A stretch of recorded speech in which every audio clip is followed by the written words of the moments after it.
Sesungguhnya Fir'aun telah berbuat sewenang-wenang di muka bumi dan menjadikan penduduknya berpecah belah.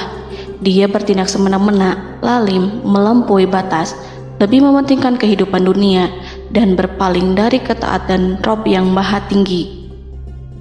Fir'aun memecah menjadi banyak sekali golongan dan kelompok dan menindas sebagian di antara mereka. Fir'aun menindas Bani Israel yang berasal dari keturunan Nabi Yakub. Saat itu, mereka adalah penduduk bumi terbaik.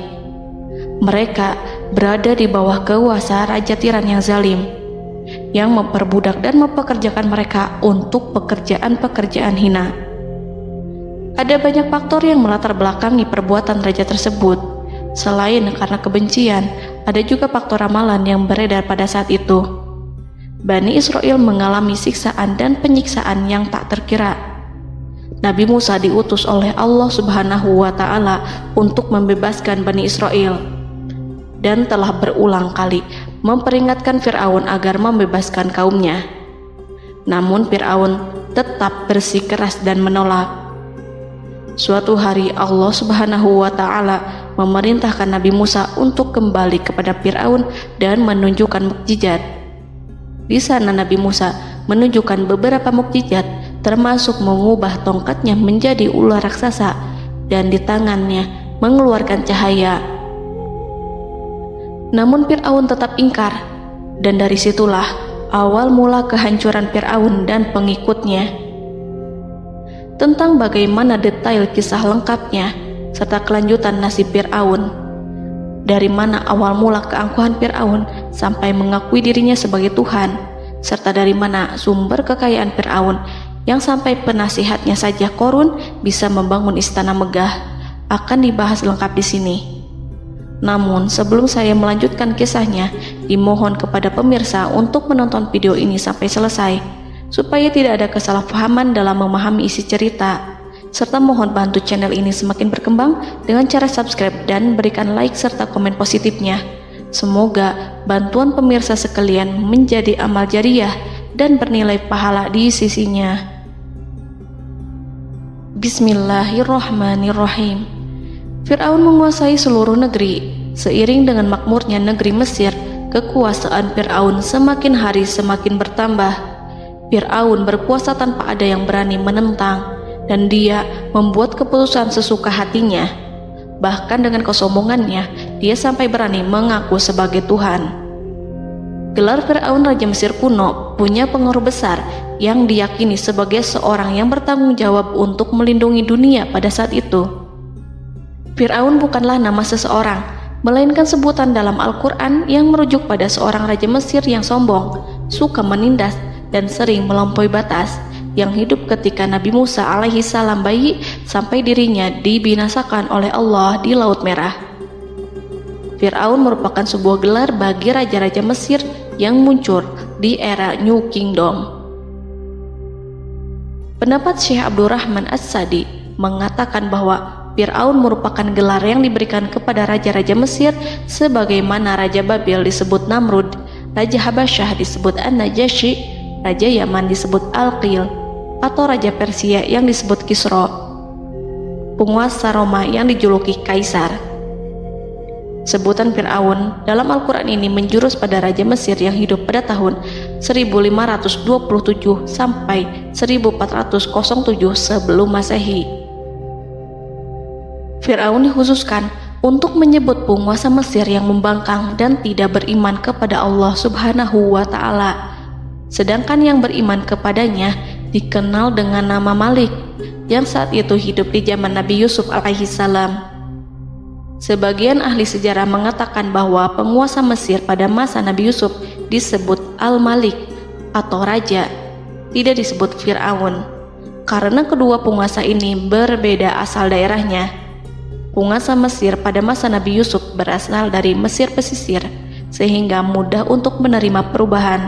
Sedangkan Fir'aun pada masa Nabi Musa berasal dari pedalaman Mesir yang mempunyai watak dan karakter keras serta kolot, dan tidak mudah menerima orang-orang di luar kalangan mereka. Dari keterangan di atas dipahami kenapa penguasa Raja Mesir pada masa Nabi Yusuf percaya kepada Nabi Yusuf dan mengikuti agama Nabi Yusuf, yaitu Islam. kemudian diikuti oleh rakyatnya. Sebagian ahli sejarah menyamakan Fir'aun dengan Mas'ab ibnu Royan.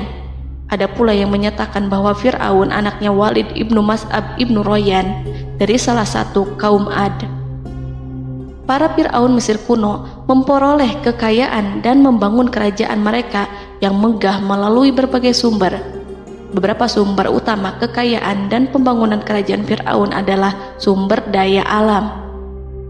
Mesir kuno diberkati dengan sumber daya alam yang melimpah, termasuk emas, tembaga, dan batu mulia yang ditambang dari wilayah gurun dan lembah. Sungai Nil juga menyediakan tanah yang subur untuk pertanian yang menjadi dasar ekonomi Mesir kuno. Air yang sangat penting ini memungkinkan kota-kota tumbuh di tengah gurun. Lonjakan air dan nutrisi itu mengubah lembah Nil menjadi tanah pertanian yang produktif. Menurut Organisasi Pangan dan Pertanian PBB, petani Mesir kuno adalah salah satu kelompok pertama yang melakukan pertanian dalam skala besar, menanam tanaman makanan seperti gandum, serta tanaman industri seperti rami untuk membuat pakaian. Sungai Nil mengalir ke utara sejauh 4.160 mil dari timur tengah Afrika ke Laut Tengah, yang memberikan Mesir kuno tanah subur dan air untuk irigasi. Untuk memaksimalkan pemanfaatan air Sungai Nil, petani Mesir kuno mengembangkan sistem irigasi cekungan.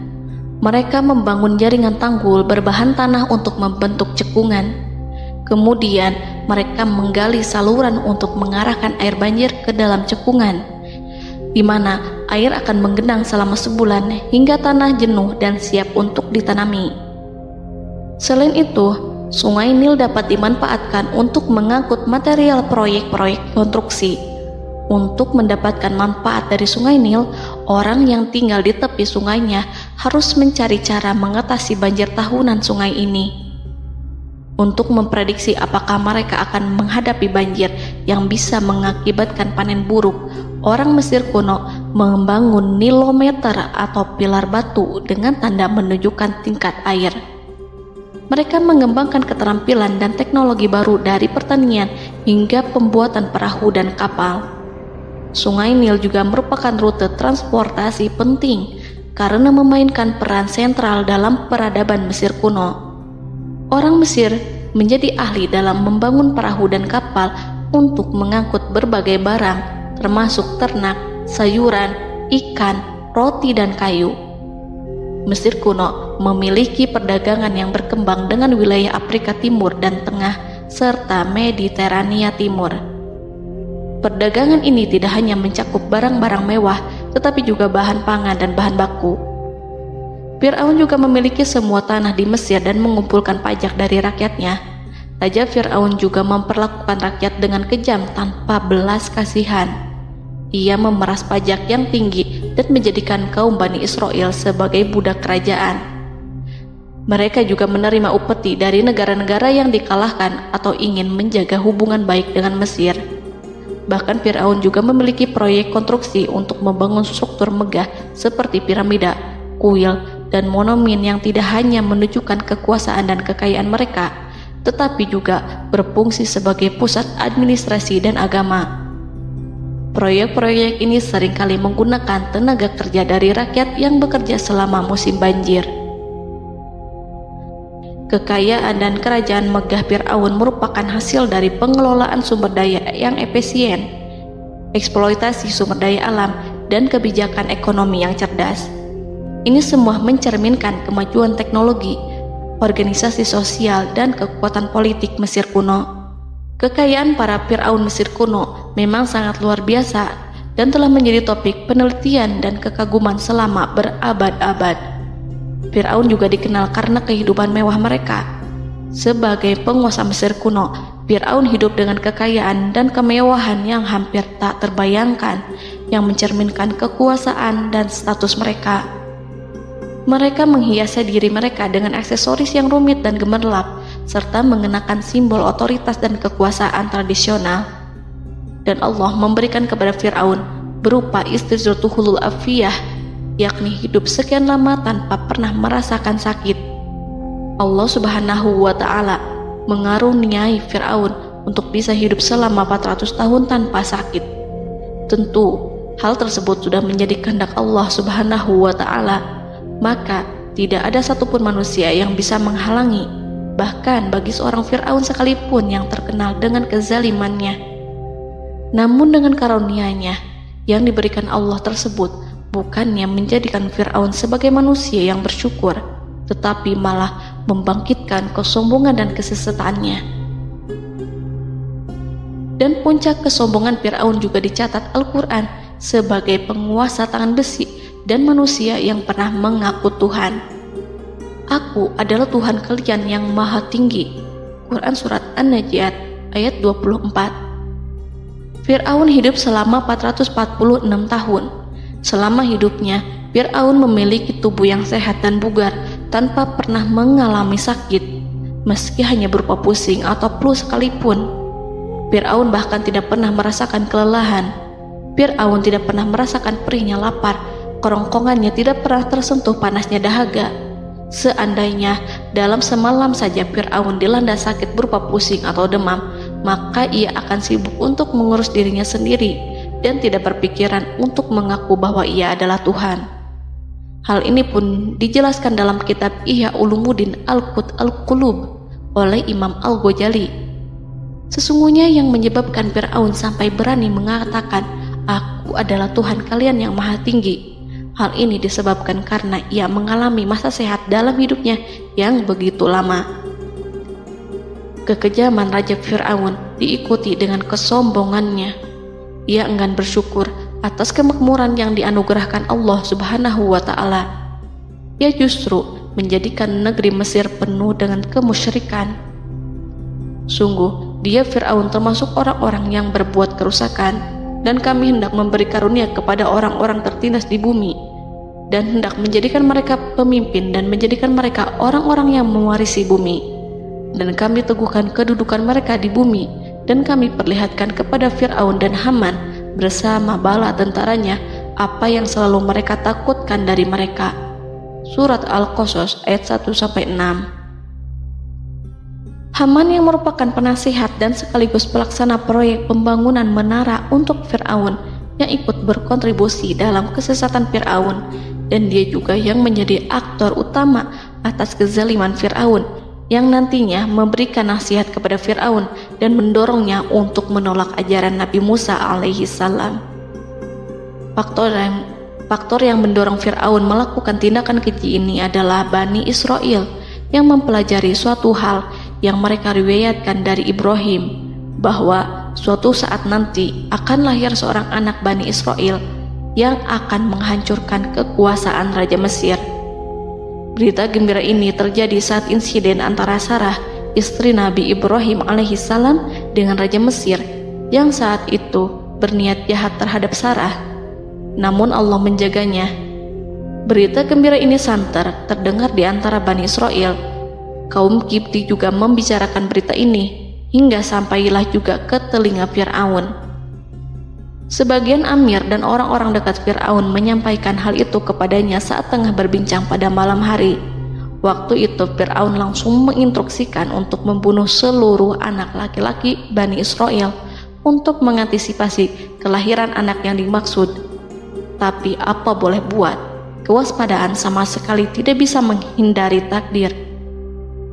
Suatu ketika Fir'aun bermimpi seakan-akan api datang dari arah Baitul Maqdis lalu membakar semua rumah Mesir dan seluruh kaum Kipti. Namun, api tersebut tidak membahayakan Bani Israel.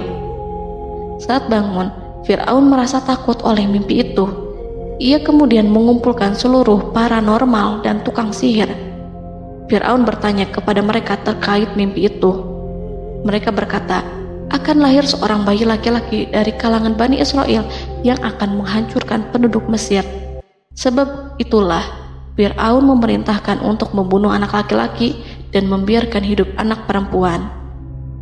Fir'aun sangat mewaspadai agar Musa tidak lahir, hingga menunjuk sejumlah laki-laki dan dukun beranak berpatroli memeriksa para wanita hamil dan mendata waktu kelahiran mereka. Jika ada yang melahirkan anak laki-laki, si bayi langsung disembelih oleh para algojo seketika itu juga. Allah berfirman, kami mengilhamkan kepada ibu Musa, susuilah dia Musa, jika engkau khawatir atas keselamatannya, hanyutkanlah dia ke sungai Nil dalam sebuah peti yang mengapung. Janganlah engkau takut dan janganlah pula bersedih. Sesungguhnya kami pastikan mengembalikan kepadamu dan menjadikan sebagai salah seorang rasul. Surat Al-Qasas ayat 7. Pada saat itu, ibu Musa yang bernama Ayarika, ada juga yang menyebut Ayah Zakat, merasakan kesedihan yang amat dalam dan sudah mengantisipasi sejak pertama kali mengandung Musa. Kehamilannya ini memang tidak terlihat. Harun lahir pada tahun ketika hukuman mati bagi lelaki tidak berlaku, sementara Musa lahir pada tahun di mana bayi laki-laki harus dibunuh. Saat melahirkan, ibunya mendapat ilham agar Musa kecil diletakkan di dalam peti yang diikat dengan tali. Rumahnya tepat di hulu sungai Nil. Ia menyusui Musa, kemudian ketika khawatir pada seseorang, ia meletakkan Musa di peti itu, lalu dilepaskannya ke lautan, sementara talinya tetap dipegang. Setelah semua orang pergi, ia tarik kembali peti itu. Namun suatu hari, ibu Musa melepaskan peti itu, tetapi dia lupa tidak mengikatnya dengan tali, sehingga peti berisi Musa kecil itu hanyut bersama aliran sungai Nil hingga melintas tepat di depan istana Fir'aun. Selir-selir Fir'aun itu memungut peti dalam kondisi tertutup rapat. Mereka tidak berani membukanya. Peti itu kemudian diletakkan di depan istri Fir'aun, Asiyah binti Muzahim. Ada pendapat yang mengatakan bahwa Asiyah berasal dari Bani Israel dari keturunan Musa. Saat membuka penutup peti dan menyingkap tirai penutupnya, Asiyah melihat wajah Musa kecil memancarkan sinar-sinar nubuah kemuliaan. Begitu melihatnya, Asiyah langsung jatuh hati dan sangat mencintainya. Saat Fir'aun tiba, ia berseru, "Apa ini?" Kemudian ia memerintahkan untuk menyembelihnya, tetapi sang istri meminta agar bayi tersebut diberikan kepadanya. Sang istri berkata, "Dia adalah penyejuk mata hati bagiku dan bagimu." Fir'aun menimpali, "Iya, bagimu, tapi bagiku tidak. Aku tidak memerlukan bayi itu." Petaka memang selaras dengan tutur kata. Kata-kata istri Fir'aun, mudah-mudahan dia bermanfaat kepada kita. Allah memberikan manfaat yang ia harapkan. Di dunia, Allah memberikan hidayah padanya melalui sosok Musa, dan di akhirat, Allah menempatkan dia di surganya karena Musa. Atau kita ambil dia menjadi anak. Keduanya pun mengadopsi Musa karena mereka berdua tidak punya anak. Perkataan Asiyah ini diabadikan dalam Al-Quran surat Al-Qasas ayat 9. Dan berkatalah istri Fir'aun, "Ia adalah penyejuk mata hati bagiku dan bagimu. Janganlah kamu membunuhnya. Mudah-mudahan ia bermanfaat kepada kita, atau kita ambil ia menjadi anak, sedangkan mereka tidak menyadari." Dalam ayat ini Allah Subhanahu wa Ta'ala berfirman yang artinya, sedangkan mereka tidak menyadarinya. Ibnu Katsir menjelaskan maksud dari ayat ini, mereka tidak mengetahui apa yang dikehendaki Allah, bahwa di tangan anak itulah terjadinya kehancuran masa depan Fir'aun dan bala tentaranya. Mereka tidak mengetahui hukuman besar Allah yang dikehendaki terhadap Fir'aun dan pasukannya. Mereka tidak tahu bahwa Allah menakdirkan mereka untuk memungutnya. Saat Musa tinggal di kediaman Fir'aun, pihak keluarga ingin menyusuinya. Namun Musa tidak mau menerima susu wanita manapun. Ia juga tidak mau makan, hingga mereka dibuat bingung karenanya. Mereka berusaha sebisanya untuk memberi Musa makan, namun Musa tidak mau. Seperti yang Allah sampaikan dalam surat Al-Qasas ayat 12. Dan kami cegah dia Musa menyusu kepada perempuan-perempuan yang menyusuinya sebelum itu. Mereka kemudian mengirim Musa bersama para dukun beranak dan sejumlah wanita ke pasar. Mungkin Musa mau menyusu pada seorang wanita di sana. Saat semua orang berdiri di hadapan Musa, saudari Musa melihatnya. Ia tak memperlihatkan sikap seakan-akan mengenal bayi yang sebenarnya adalah adiknya. Mereka kemudian pergi bersama saudari Musa itu ke kediaman Musa. Musa kecil kemudian digendong ibunya untuk menyusui bayi itu.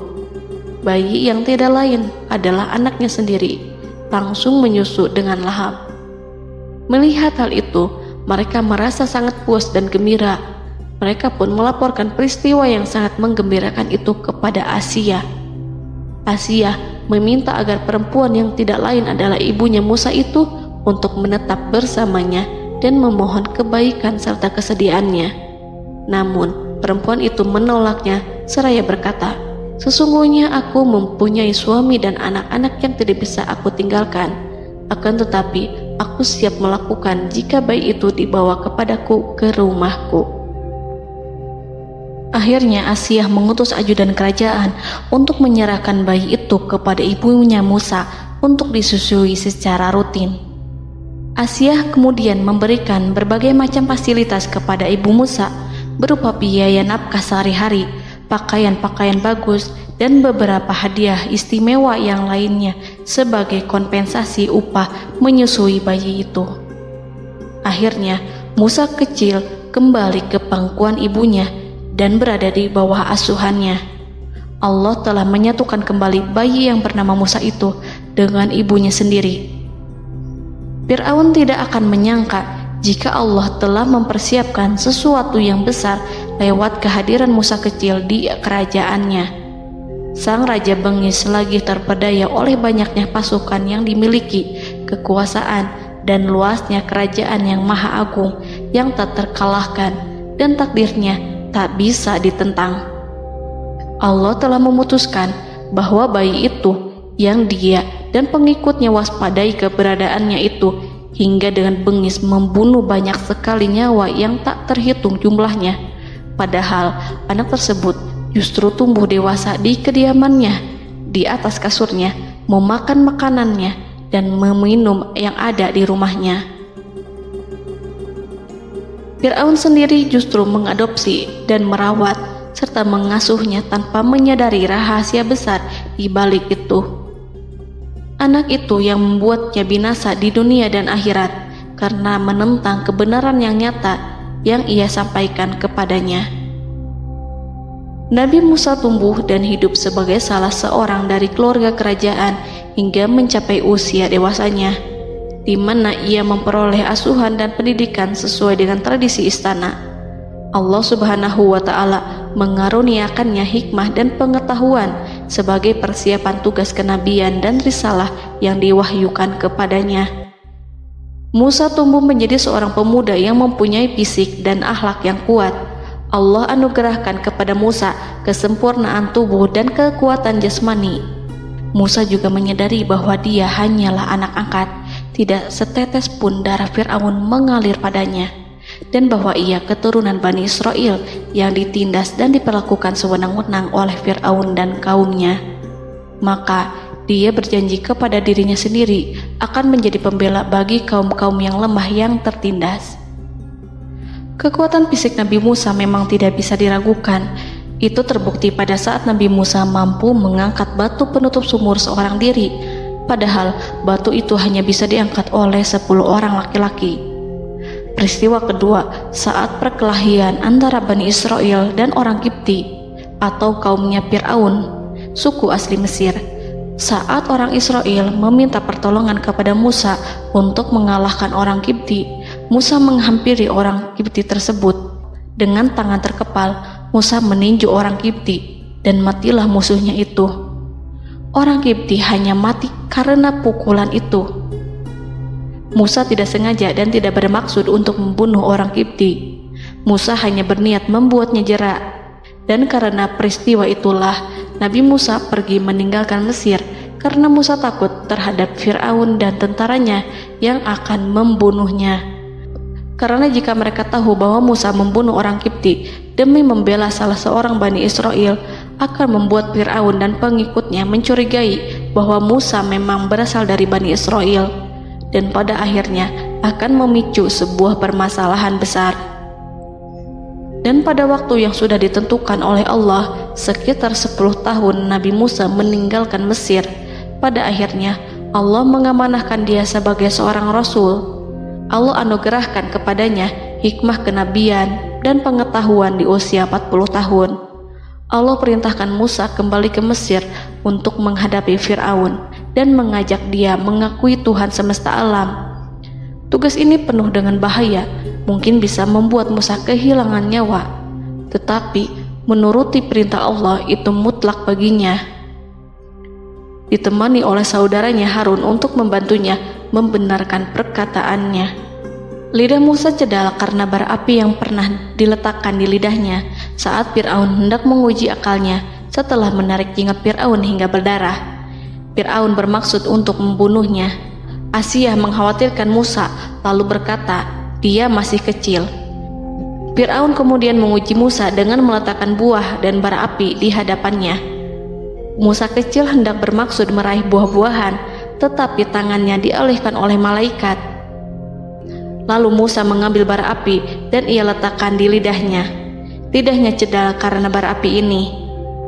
Musa meminta kepada Allah agar kekakuan yang ada di lidahnya dihilangkan sebagian, sebatas agar kata-katanya bisa dipahami, dan tidak meminta untuk dihilangkan secara total, karena para rasul hanya meminta sebatas yang diperlukan. Pergilah kamu kepada Fir'aun, karena dia benar-benar telah melampaui batas, maka berbicaralah kamu berdua kepadanya dengan kata-kata yang lemah lembut. Mudah-mudahan dia sadar atau takut. Quran Surat Toha ayat 42-43. Ini merupakan sifat santun dan kasih sayang serta rahmat Allah terhadap makhluknya, meski Allah mengetahui kekafiran dan kesewenang-wenangan dan kesombongan Fir'aun. Bersama Harun, Musa mendatangi Fir'aun setelah menemui beberapa rintangan yang lazim ketika akan menemui raja pada waktu itu. Pertemuan Musa dan Harun juga dihadiri oleh beberapa anggota pemerintahan dan penasihat. Bertanyalah Fir'aun kepada mereka berdua, siapakah kalian berdua ini? Musa menjawab, kami Musa dan Harun adalah pesuruh Allah agar kamu membebaskan Bani Israel dari perbudakan dan penindasanmu dan menyerahkan mereka kepada kami agar mereka menyembah kepada Allah dengan leluasa dan menghindari siksaanmu. Fir'aun segera mengenal Musa dan berkata kepadanya, bukankah engkau Musa yang sudah kami asuh sejak bayimu dan kami asuh dalam istana sampai usia remajamu dan mendapat pendidikan serta pengajaran yang menjadikan engkau pandai? Dan bukankah engkau yang melakukan pembunuhan terhadap diri daripada seorang dari golongan kami? Sudahkah engkau lupa terhadap itu semua dan tak ingat akan jasa kami kepadamu? Musa menjawab, bahwasannya engkau telah mengurus aku sejak kecil.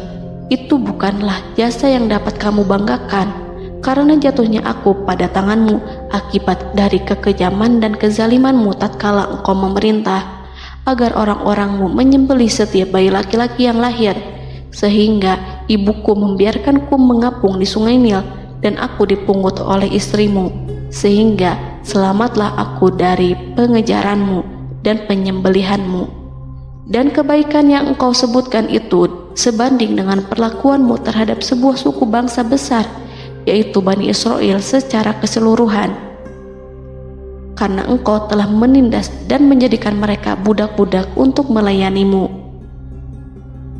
Dan mengenai pembunuhan itu merupakan kehilafanku, lalu aku lari darimu karena aku takut kepadamu.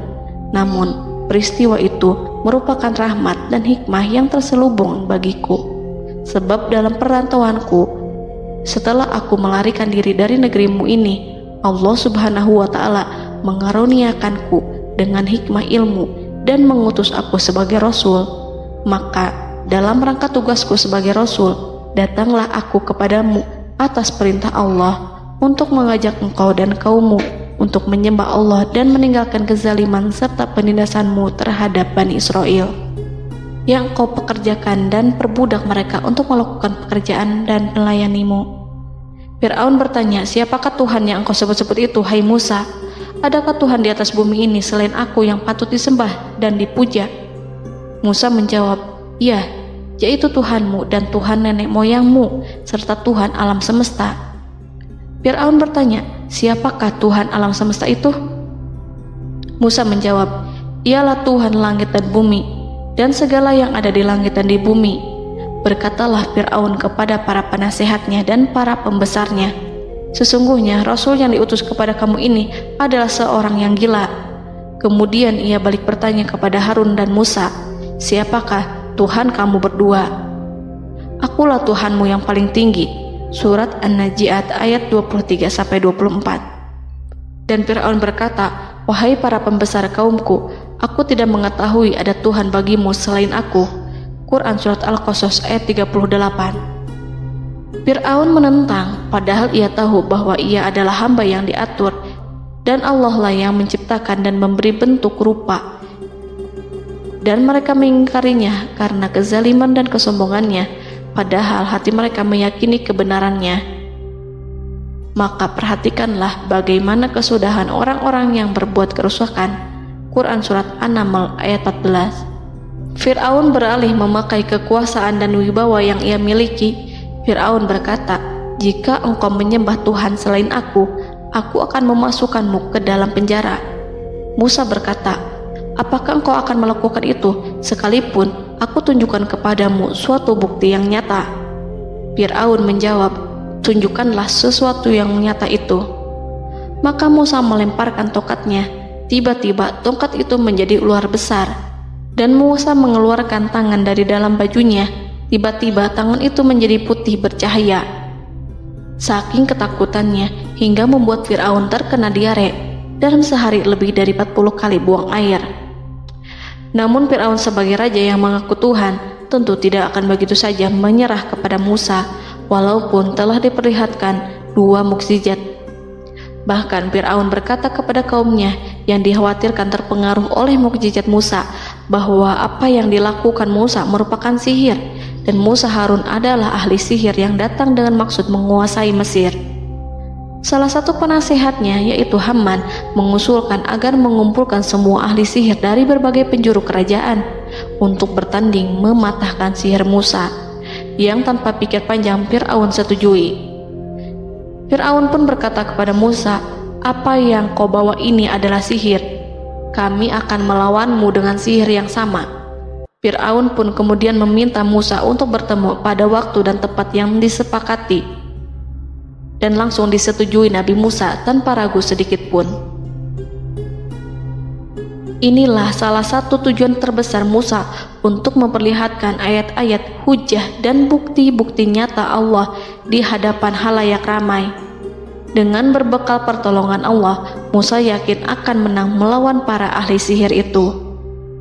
Maka pada waktu yang sudah ditetapkan, yakni pada permulaan hari, saat cahaya matahari mulai terik menyengat, sehingga kebenaran akan terlihat terlebih jelas dan nyata, orang-orang berbondong-bondong menuju tempat yang sudah ditentukan untuk melihat pertandingan sihir yang sudah dihadiri ribuan tukang sihir. Menurut Muhammad bin Ka'ab, mereka berjumlah 80.000 ahli sihir. Mereka sudah dijanjikan hadiah dan uang yang besar jika berhasil mengalahkan Musa. Para penyihir istana berkata, wahai Musa, apakah engkau yang mau lebih dahulu ataukah kami? Musa menjawab, silahkan kalian lebih dahulu. Maka ketika tali-tali dan tongkat-tongkat ahli sihir dilemparkan, tiba-tiba berubah menjadi seakan-akan ia merayap cepat karena sihir mereka.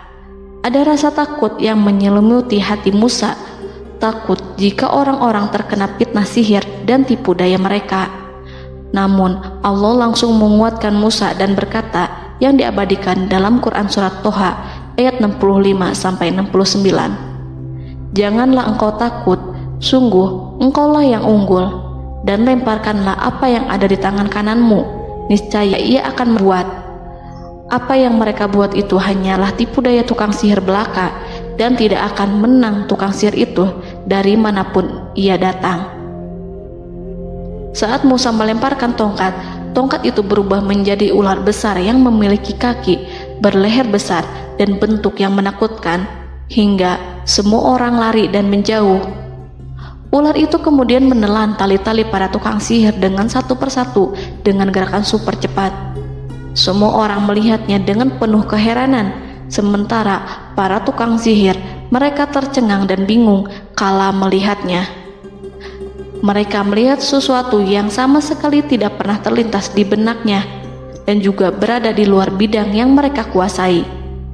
Saat itulah mereka tahu pasti bahwa yang mereka lihat itu bukanlah sihir, sulap, khayalan ilusi ataupun kebohongan semata, tetapi sebuah kebenaran yang hanya bisa dilakukan oleh Yang Maha Benar, yang mengutus mukjizat tersebut dengan benar.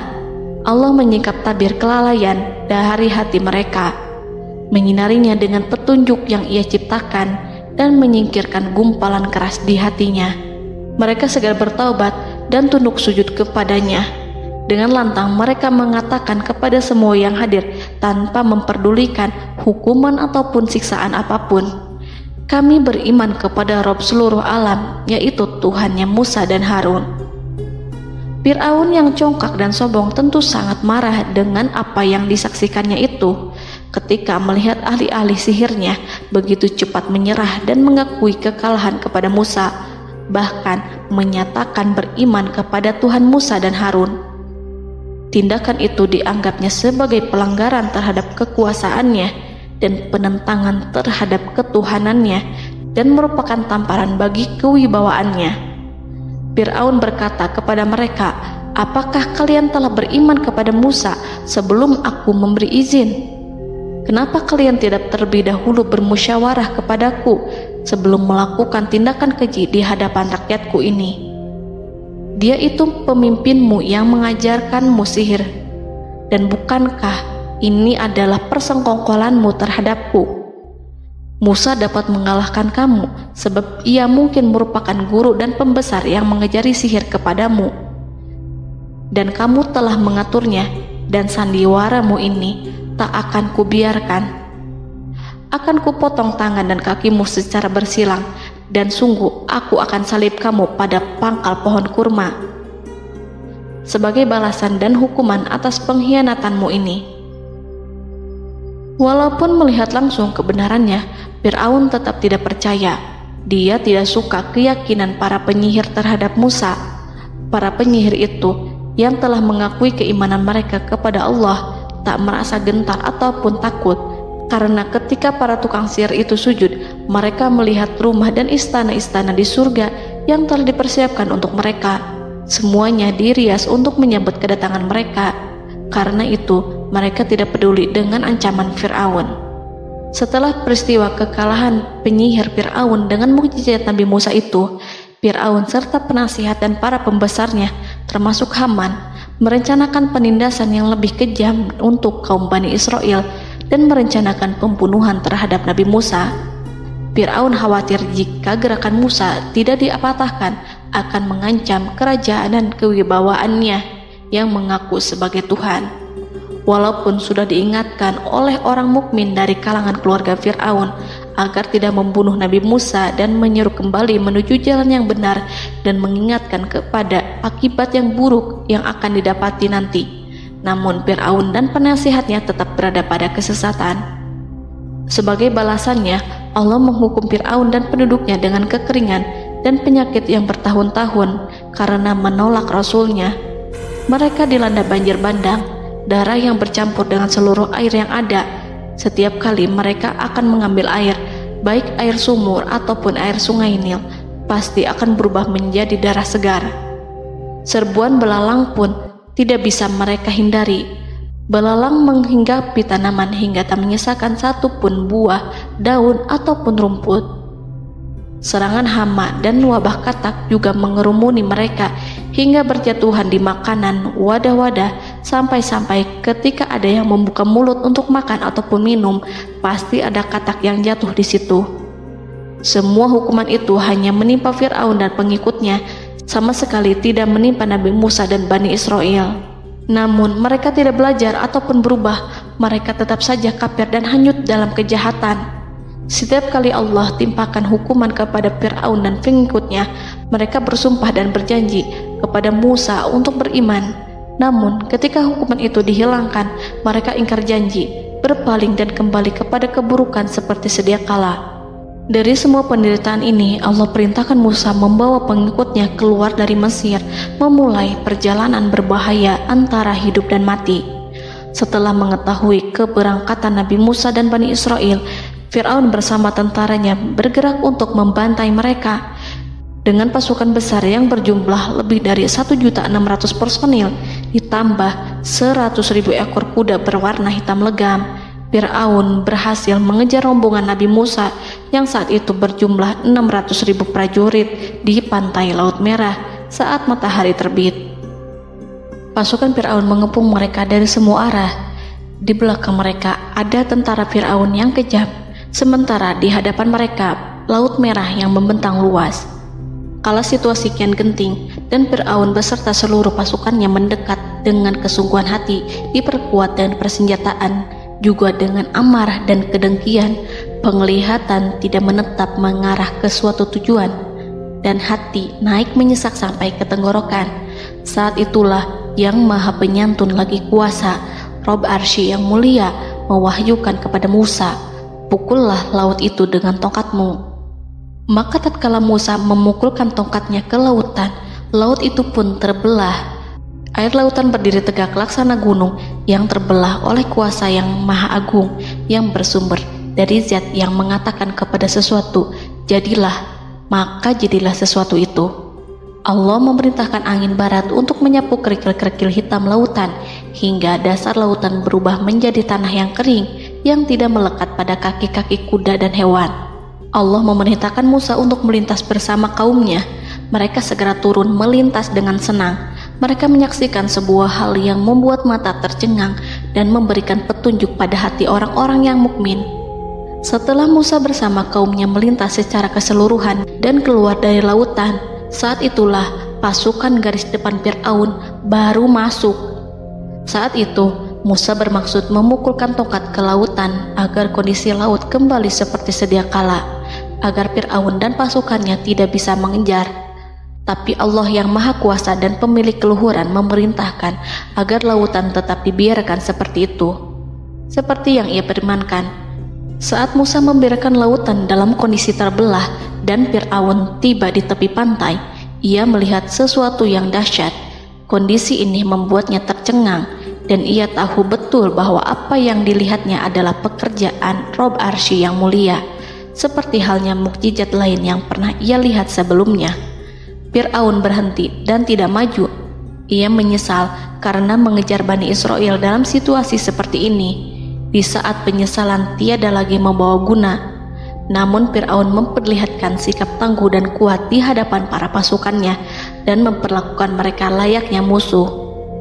Jiwa kafir dan watak Fir'aun mendorong dirinya mengatakan kepada kaum yang ia perdaya hingga patuh dan mengikuti kebatilannya, "Lihatlah bagaimana lautan ini terbelah agar aku bisa mengejar budak-budakku yang melarikan diri dari kekuasaanku, menyimpang dari ketaatanku, dan meninggalkan negeriku."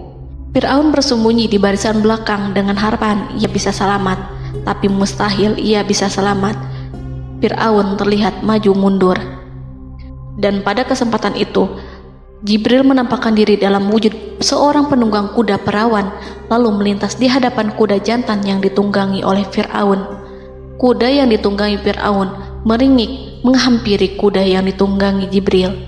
Fir'aun kemudian masuk ke dalam lautan hingga mendahului kuda dengan tangkas dan cepat. Fir'aun tidak menghindari mara bahaya dari dirinya ataupun mendatangkan manfaat.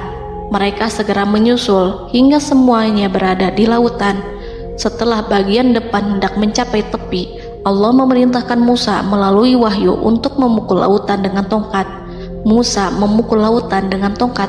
Lautan kembali menyatu seperti sedia kala dan menenggelamkan mereka semua. Tak seorang pun yang selamat. Allah menggambarkan tentang bagaimana Fir'aun didengkot orang-orang kafir Kipti tenggelam. Gelombang besar sesekali turun dan sesekali naik membawa Fir'aun. Bani Israel melihatnya dan juga pasukannya, seperti apa siksa dan petaka besar yang Allah timpakan kepadanya dan juga pasukannya, agar Bani Israel senang dan lega.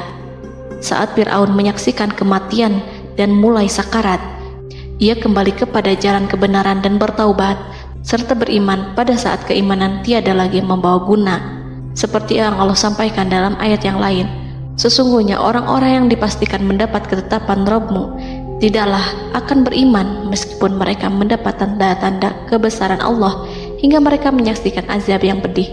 Quran Surat Yunus ayat 96-97. Seperti itulah Musa mendoakan keburukan pada Fir'aun dan golongannya agar harta benda mereka dibinasakan, hati mereka diikat sehingga mereka tidak akan beriman hingga melihat siksaan yang pedih, yaitu ketika keimanan tidak ada lagi membawa guna bagi mereka, sekaligus sebagai penyesalan bagi mereka.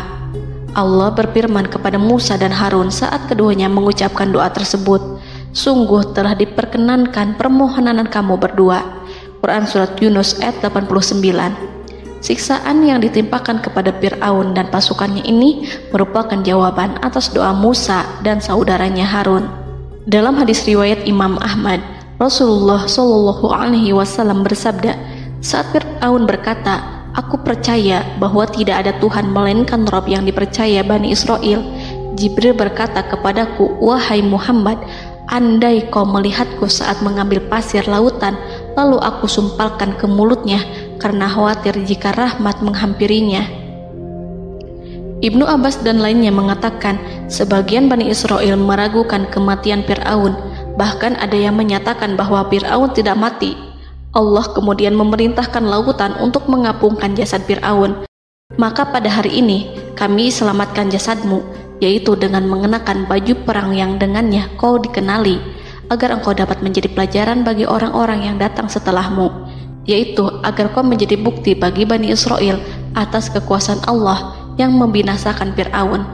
Karena itu, sebagian salaf membaca, kemungkinan yang dimaksud adalah kami menyelamatkan jasadmu beserta baju perangmu agar kau menjadi pelajaran bagi orang-orang setelahmu dari kalangan Bani Israel, dan mereka tahu bahwa kau telah binasa.